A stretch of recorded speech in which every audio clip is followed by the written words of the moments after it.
Hi everyone, this is Meir. There is no more important topic for us these days with the stress that people have about a way to prevent illnesses. I have to deal with so many illnesses these days. And most of the illnesses we have are chronic, which means long lasting. A person once had an elevator accident. The elevator heavy door closed on his hip joint. And ever since then, the hip joint became arthritic and it was hard for him to move. And his life was sedentary. He was a known painter. And we had to meet for a series of sessions to reduce the tension he had in his hip joints. I think it is so important for us to understand that there are many factors to any problem. Emotional is a very big factor by itself. And it's always good to talk to friends and neighbors, write a journal, and even talk to a holistic therapist about things that bother you. But another thing which is a very big problem for us is the lack of movement in our life. In my 20s, I worked very hard to be flexible, and I succeeded. For example, even before I was 20, I was able to sit lotus. And it wasn't something I could do before, when a foot is on one thigh and the other foot is on the other thigh. But then I also stood on my head with lotus. I made easily breach positions. Those things are not possible for me in my 70s. In my 70s, however, I'm pretty flexible. Just today, I ran for about 5 miles in the beach. I am able to bounce on a trampoline. There's a lot that I can do, and there's no way to say that in your 70s you can do what you could do in your 20s. But you can say without any doubt that the one who moves more is able to stay healthy and with a good quality of life. Many people are bothered too much with the symptoms that they have. If they have tinnitus in their ear, they feel it's a horrible symptom. And yet others live with it. And all of them could actually have less tinnitus with looser neck. So many people take it as a regular condition to have cataracts, but they're preventable. But if you already have cataract, to try find a way to not have a surgery, and then if you must have a surgery, to find a way for your eye to work well so no more complications will come.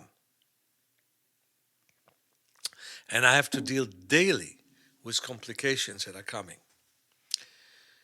The problem that we have with medicine is that physiotherapy lacks working on the brain and with the brain.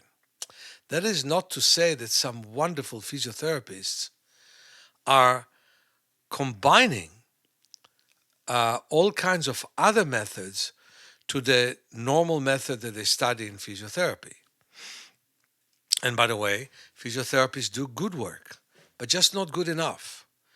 One that also involves the brain with imagery, with movement through imagery. And that is something that we do. And it's important for me that you understand how powerful imagery is. For example, put your two hands down and the two arms down, and then just lift your right arm up slowly.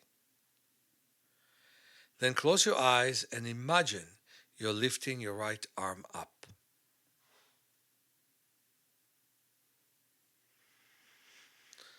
After a breath or two that you took, imagining this, lift it again. And most of you will find it a bit lighter. Now visualize that the arm is very heavy.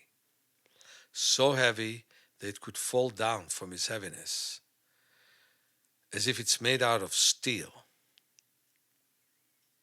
that weighs 500 pounds. It's so heavy. And now try to lift it up, and you may find that it's a bit harder to lift it up. And put it down. Now visualize that your arm is light, and that the fingers become longer and the arm become longer. And it is so light, it's light like a feather. And now lift it up. But the main thing, compare the two arms, the one that you lifted and the one that you didn't. I lifted my right and my left, and what a difference. The right is much lighter for me. Try and think that way. I remember that there was one lady who had 12 hernia surgeries and worked with me. And one time when I asked her to imagine, just imagine that she leaves her two legs up, she fainted. That's how powerful imagery can be. And we were able to prevent her from having more surgeries with the exercises we did. Think about it. Your brain is an important part of your body. So you can turn the program off and visualize the other arm as if you just lift it, as if it is heavy, and as if it is light. And then you can continue and listen. If someone sees 95% of what doctors consider to be normal vision, 20/25, instead of 20/20, he will already get glasses which will weaken his eyes. Just like if someone starts to limp, you're going to find that a physical therapist often will give him a cane, which I normally try to resist very much. Sometimes we have to have them, but often moving at ease makes a big difference. And if someone has glasses, often doctors tell him, wear them all day long, which weakens the eyes quite a bit. Pay attention that in 50% of the times, when somebody goes to an optometrist, the optometrist, normally having few more people waiting for him in the wait room, measures the vision and measures the vision quickly. A person normally is stressed, and under stress, the vision is not as good.